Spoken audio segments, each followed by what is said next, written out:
जब 2008 में आईपीएल शुरू हुआ तब इसने क्रिकेट को एक नई पहचान दी। इसके फाउंडर ललित मोदी रातों रात हीरो बन गए थे और इन्हें आईपीएल की शुरुआत का पूरा क्रेडिट दिया जाता है। लेकिन कौन जानता था कि इतने बड़े क्रिकेट लीग को शुरू करने में कितना बड़ा स्कैम छिपा हुआ था। तो आखिर क्या थी reality the Lalit Modi IPL scam की? कैसे यूएसए जैसी कंट्री में भी क्राइम करके ललित भारत आए और यहाँ बीसीसीआई के वाइस प्रेसिडेंट बना दिए गए? सब कुछ हम डिटेल में जानेंगे आज के इस वीडियो में, और वीडियो के एंड तक आपको वो सब कुछ पता चल जाएगा जो आपको जानना चाहिए। ललित मोदी पैदा तो दिल्ली के एक बहुत बड़े बिजनेस फैमिली में हुए थे, लेकिन शुरुआत से ही लीगल एक्टिविटीज में इन्वॉल्व रहने की वजह से वो कई बार जेल भी जा चुके हैं। उनके father Krishna Kumar Modi Godfrey Phillips India limited नाम से तंबाकू कंपनी के मालिक रह चुके हैं। अब अगर आपको कंपनी के नाम से ना समझ आए तो मैं आपको बता दूं कि इसी कंपनी के अंदर Marlboro, four square, red and white और शेल्टर जैसे सिगरेट ब्रांड आते हैं। आगे चलकर ललित मोदी अपने हायर एजुकेशन के लिए यूएसए गए, जहाँ से उन्होंने इलेक्ट्रिकल इंजीनियरिंग और बिजनेस एडमिनिस्ट्रेशन की पढ़ाई की। लेकिन वहाँ रहते हुए उन पर हमले, किडनैपिंग और कोकिंग तस्करी जैसे आरोप लगे। एक्चुअली में 1985 में जब ललित मोदी सेकंड ईयर में थे तो वो और उनके 3 दोस्त ने मिलकर एक होटल में $10,000 में हाफ केजी कोकिंग खरीदने की कोशिश की, लेकिन सेल्समैन ने उनके साथ धोखा किया और उन्हें गन दिखाकर धमकी दिया और सारे पैसे लूट लिए। हालांकि अगले दिन ललित मोदी और उनके दोस्तों ने एक स्टूडेंट की पिटाई कर दी, क्योंकि उनका मानना था कि धोखे के पीछे इसी का हाथ है। अब नतीजा ये हुआ कि 1 मार्च 1985 को ललित मोदी को कोकीन तस्करी, हमले और अपहरण के साजिश के आरोप में गिरफ्तार कर लिया गया। ललित मोदी ने अपने इन गुनाहों को भी कोर्ट में कबूल कर दिया, जिसके बाद उन्हें 2 साल की सजा हुई। अब जेल में रहते हुए ललित ने यूएस गवर्नमेंट से अपनी सजा कम करने के लिए रिक्वेस्ट की, जिसके बाद से गवर्नमेंट ने उन्हें 100 घंटे की कम्युनिटी सर्विस करने के लिए कहा। आगे चलकर ललित मोदी ने गवर्नमेंट से एक बार फिर से रिक्वेस्ट की। वो काफी लंबे टाइम से बीमार चल रहे थे,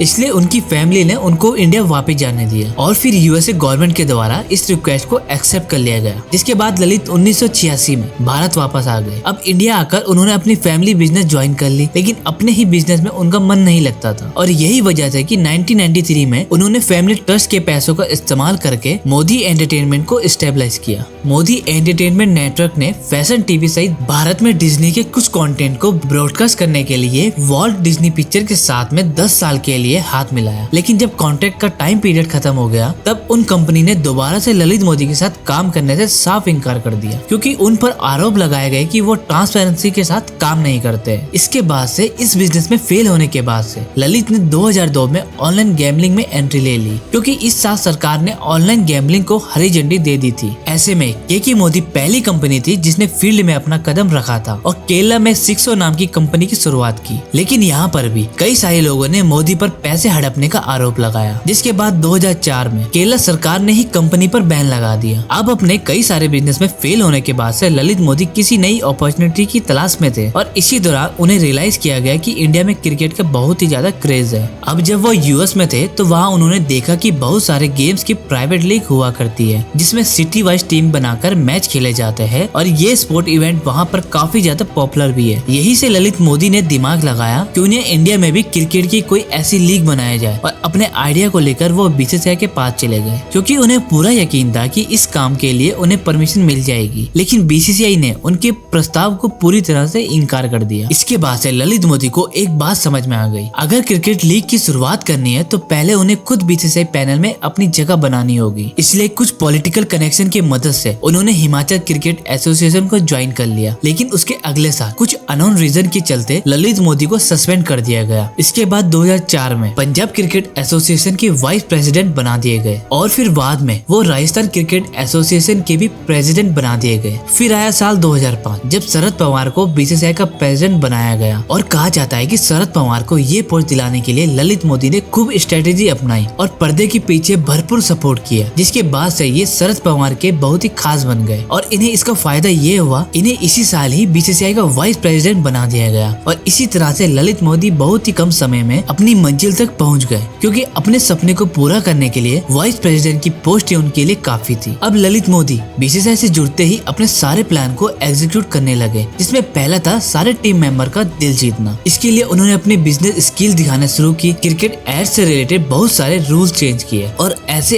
एडवर्टीजमेंट रन किए जिससे कि वो बीसीसीआई का प्रॉफिट काफी ज्यादा बढ़ गया। ललित मोदी केस कंट्रीब्यूशन की वजह से हर कोई उनसे प्रभावित होने लगा और वो बीसीसीआई के अंदर सबसे ट्रस्टेबल लोगों में से गिने जाने लगे। इसके बाद से वो कई सारे इंपॉर्टेंट बिजनेस डील अकेले ही करने लगे और बाकी मेंबर भी उनके हर डिसीजन को सपोर्ट करते थे। अब देखा जाए तो ये बिल्कुल सही समय था अपने आइडिया के लिए नंबर को एग्री कराने का, और इन्हीं दिनों ललित मोदी को अपने सपने को पूरा करने का एक गोल्डन चांस भी मिल गया। एक्चुअली हुआ कुछ यूं, जी एंटरटेनमेंट जो जी टीवी और जी न्यूज जैसे चैनल को ऑन करती है, इसलिए उन्होंने ICL की शुरुआत की, जिसका फुल फॉर्म था इंडिया क्रिकेट लीग, और इसका कॉन्सेप्ट भी बिल्कुल US की उन प्राइवेट लीग के जैसा था जिसके लिए ललित मोदी सालों से मेहनत कर रहे थे। अब ICL उस समय क्रिकेटर को भी बहुत ही ज्यादा पैसे ऑफर कर रहा था, ऐसे में ज्यादा से ज्यादा प्लेयर उससे जुड़ना चाहते थे। लेकिन ये सब देखकर BCCI परेशान हो गया, क्योंकि उसे डर होने लगा था कि क्रिकेट से रिलेटेड सारी पावर अब उनके हाथों से निकलकर एक प्राइवेट कंपनी के पास चले जाएगी। इसी के चलते BCCI ने अनाउंस किया, जो भी प्लेयर ICL में खेलेगा उसे हमेशा के लिए इंटरनेशनल और डोमेस्टिक क्रिकेट से बैन कर दिया जाएगा। और जितने भी प्लेयर ICL खेलने की तैयारी कर रहे थे, उन्होंने वहां से अलग होने में ही अपनी भलाई समझी। और फिर इसके बाद से ललित मोदी ने तुरंत ही अपने आइडिया को बोर्ड मेंबर के सामने रखा और उन्हें कन्विंस किया कि क्यों ना हम खुद की क्रिकेट लीग बनाएं, जो कि BCCI के कंट्रोल में ही रहे। इससे बोर्ड का रेवेन्यू भी काफी इंक्रीज होगा, साथ ही कोई भी प्राइवेट कंपनी क्रिकेट में अपनी मोनोपोली क्रिएट ही नहीं कर सकती है। ललित मोदी के इस आइडिया को शरद पवार के साथ साथ ज्यादातर BCCI मेंबर का भी साथ मिला, और इस तरह से साल 2008 में IPL का गठन हुआ। IPL अपने पहले ही साल में इतना ज्यादा पॉपुलर हो गया कि हर जगह ललित मोदी की तारीफें होने लगी। पर उस वक्त किसी को कानो कार खबर नहीं थी कि ललित मोदी ने IPL में कुछ ऐसी भी डील की थी जिससे सिर्फ उनकी फैमिली मेंबर को ही फायदा मिल रहा था। एक्चुअली में ललित मोदी ने राजस्थान रॉयल के फ्रेंचाइजी कोस्ट जानबूझकर काफी कम रखा और इसके ज्यादातर स्टेक